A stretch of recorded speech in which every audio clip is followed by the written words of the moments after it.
Mahigit 100 tao ang nawalan ng tirahan matapos ang sunog sa Barangay San Antonio sa Makati City.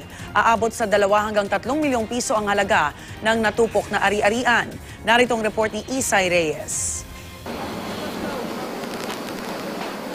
Mag-aalauna ng madaling araw kanina nang magsimula ang sunog sa isang residential area sa Barangay San Antonio sa Makati City.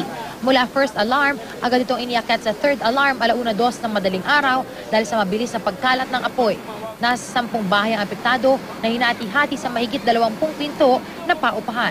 Mabutit agad nakalabas ang mga residente kaya't wala namang napahamak.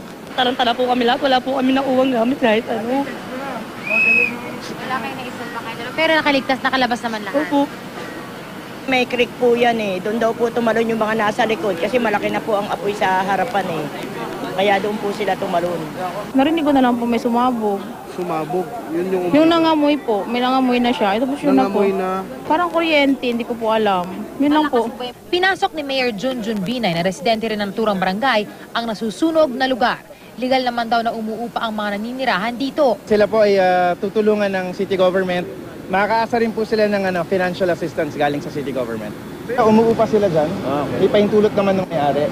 Lamang talaga maraming taong nakatira dyan. Pasado 1:30 nang ideklarang fire under control at 1:50 naman nag-fire out.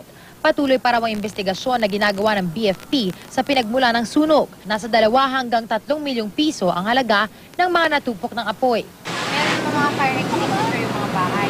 Opo, dyan dito sa may malaking bahay, may dalawa dyan. Ewan ko kung nagamit nila. Lahat po tinitingnan po natin yan na anggulo.